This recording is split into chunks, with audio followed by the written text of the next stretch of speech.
Today on Inquirer, Tropical Depression Amang makes landfall in Camarines Sur. Signal number 1 still up over several provinces in Luzon. Second COVID-19 booster shots soon to be available to the general population, according to the DOH.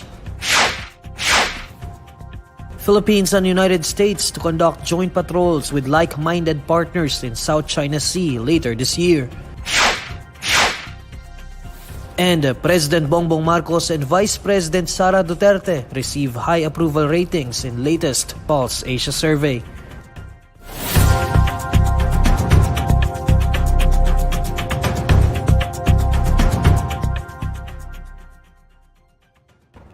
Good evening. Tropical Depression Amang made landfall in Camarines Sur as signal number 1 remains hoisted over 11 provinces. Joining us live is Pagasa weather forecaster Patrick Del Mundo. Patrick? Yes, good evening po Sir Neil at sa ating mga taga-subaybay. Huling namataan yung sentro ni Bagyong Amang sa may vicinity ng Lagonoy, Camarines Sur at ito ay napapanatili niya pa rin yung lakas ng tropical depression. May tagla ito na lakas ng hangin umaabot ng 45 km per hour malapit sa gitna at pagbugso naman umaabot ng 55 km per hour.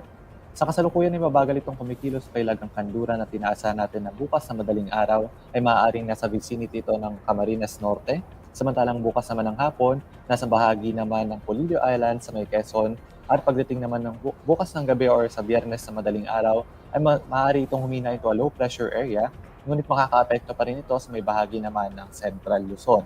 At dahil pa rin kay Bagyong Amang, nakataas pa rin yung ating tropical cyclone wind signal number 1 sa may Catanduanes, Sorsogon, Albay, Camarines Sur, Camarines Norte, Laguna, Quezon, Aurora, kasama na yung Polillo Islands at dito rin sa may bahagi ng Rizal, sa may Bulacan at sa may Nueva Ecija. Sa mga nabanggit natin mga lugar ay maaaring makaranas sa malalakas na hangin within the next 36 hours.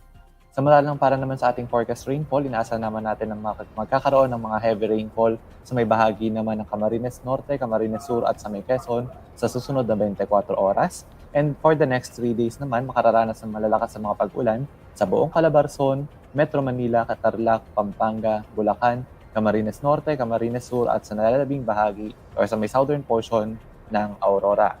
At para naman ngayong magdamag, inaasahan naman natin na sa Bicol Region, Laguna, Quezon, Rizal, Bulacan, Nueva Ecija at sa may Aurora, makararanas ng maulap na kalangit-awan ng mga pag-ulan na may mga pagbugso ng hangin, dalayan ni Tropical Depression Amang. At dito rin sa Metro Manila, Cagayan Valley, nalalabing bahagi ng Central Luzon, nalalabing bahagi ng Calabarzon, at sa may Oriental Mindoro, Occidental Mindoro, Marinduque, Romblon, Aklan, Capiz at Antique, makararanas din ng mga pag-ulan, dala pa rin ni Tropical Depression Amang.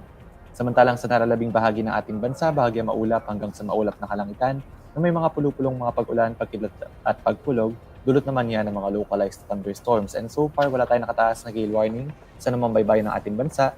Ngunit pinag-iingat yung ating mga kababayan na papalaot dito sa may Luzon, partikular dito sa may bahagi ng Southern Luzon dahil pa rin posible pa rin matataas yung alon na maranasan, dulot pa rin yan ni Tropical Depression Amang. At yan po muna ang latest mula sa Pagasa Weather Forecasting Center. Ito po si Patrick Del Mundo. Magandang gabi po sa ating lahat. Thank you, Patrick. That's Pagasa weather forecaster Patrick Del Mundo. The United States and the Philippines bear their plans to conduct maritime activities, including joint patrols with, quote, like-minded partners in the South China Sea later this year. Faith Argusino reports. In a joint statement from the U.S. and the Philippines, the top defense and foreign officials from the two longtime allies vowed to finalize plans for the resumption of combined maritime activities. This includes joint maritime patrols by the U.S. and the Philippine navies in the South China Sea. This was among the points discussed during a 2+2 ministerial dialogue in Washington on Tuesday with U.S. Secretary of State Antony Blinken, Secretary of Defense Lloyd Austin, Philippine Foreign Affairs Secretary Enrique Manalo, and Defense Secretary Carlito Galvez Jr. Both countries also discussed plans to conduct multilateral maritime activities with other like-minded partners in the South China Sea later this year. Earlier, Philippine Ambassador to the U.S., Jose Manuel Romualdez, mentioned that Japan and Australia are likely to participate in the joint patrols. This is Faith Argusino reporting for INQUIRER.net. The Armed Forces of the Philippines vows that no harm will come to fisherfolk during Balikatan joint military exercises with the United States. In a television interview, AFP spokesperson Colonel Medel Aguilar gave assurance that the AFP has already coordinated with local government units to ensure that no sectors would be affected by its joint exercises with American forces. This comes after fisherfolk in Zambales expressed fear that their source of livelihood might be affected by the Balikatan exercises, where a large portion of the province's usual fishing grounds would be a no-sail zone.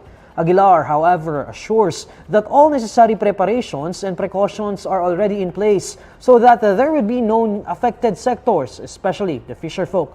He also says the drills will only last for a few hours on April 26. Some Balikatan drills were moved to Zambales, where forces from both the Philippines and the United States are set to conduct live fire drills to test newly acquired weapons. The Metro Rail Transit Line 3 or MRT3 on Wednesday paused operations between Shove Boulevard Station and Taft Avenue Station after a female passenger jumped into the southbound tracks. In a statement from the station management, it says it began implementing a provisionary service at 12:03 p.m. This after an unidentified female passenger jumped onto the southbound tracks of the Quezon Avenue Station at around 11:57 a.m. The Department of Transportation says the female passenger was declared dead as of 2:20 p.m. The MRT3 resumed the full operations by 1:20 p.m. on Wednesday.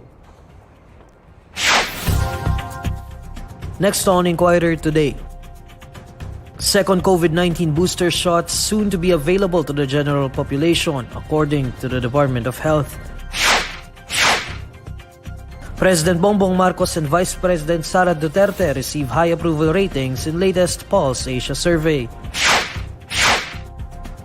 And former Negros Oriental Governor Pride Henry Teves asks prosecutors to dismiss firearms case. This is Inquirer Today. We'll be back shortly. In what seems to be a scene from an action movie, video footage captured the chase between a vlogger rider and alleged robbers in Fairview, Quezon City.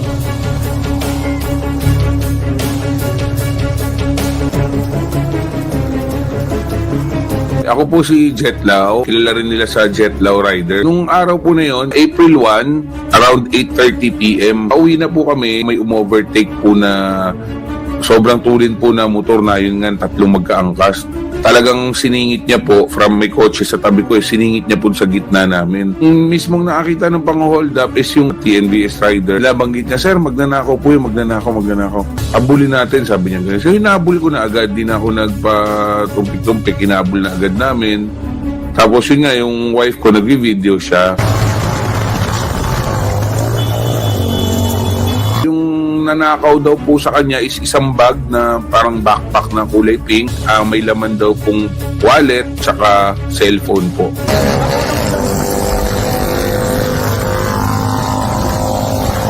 Nabanggit na nung driver na may patalim. Kaya siyempre nag-iingat din tayo. Hindi ko masyado siyang tinutodo na banggain or sipain or ano. Sir! Magnanakaw! Nakita natin yung pulis at tinawag ko din, Sir, patulong. So, hindi rin namin inabutan kasi malaking motor namin ng pulis. Jet then decided to upload the video that eventually led to identifying the suspects. Actually, doon sa message, doon tayo nakakuha ng feed. Daming sobrang nag-send ng screenshot tsaka link ng mga Facebook account nitong mga hold-up na to. Plus, marami rin nang nag-send ng address kung saan lugar to. Ito po yung lugar niyan, dito niya matatagpuan yan, kapitbahay namin yan. On April 2, the three suspects surrendered to authorities. Recovered from the suspects were a bladed weapon and their supposed getaway motorcycle. The three will be facing robbery charges. Papapayo ko sa mga kabataan, tulad nito, mga bata patungol dapper na to, sumunod kayo sa magulang nyo. Sayang may kinabukasan pa sana sila, mga estudyante to. Dapat nasa eskwelahan sila, nag-aaral. Hindi yung nasa kulungan sila at humihimas ng rehas.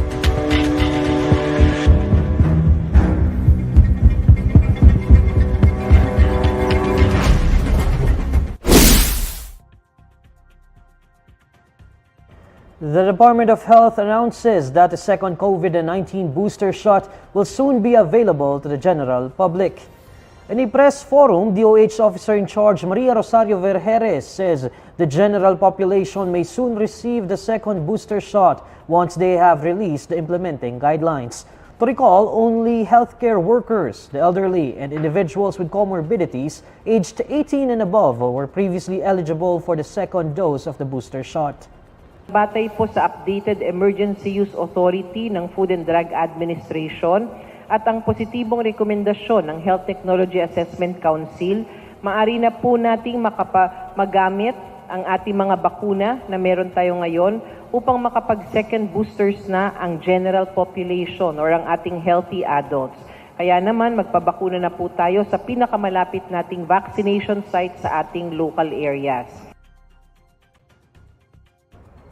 In the same forum, Vergeres notes that the number of unvaccinated individuals who got infected by COVID-19 rose by 13% in March 2023. Apart from an increase in unvaccinated infections, Vergeres also bared that 11% of unvaccinated admissions resulted in deaths. Nakikita naman natin ngayon ng pagtaas ng kaso sa ating mga kababayang hindi bakunado nitong nakaraang Marso. Tumaas ito by 13% kung ikukumpara sa mga naitala natin noong Pebrero, mga hindi bakunadong nagkakaroon ng malala at kritikal na kaso. Kaya muli, hinihikayat po natin ang lahat ng ating mga kababayan na magpabakuna na laban sa COVID-19 at magpa-booster na rin upang maiwasan po natin ang malalang dulot nitong virus na ito. Both of President Bongbong Marcos and Vice President Sara Duterte receive high approval ratings in the latest survey conducted by polling firm Pulse Asia.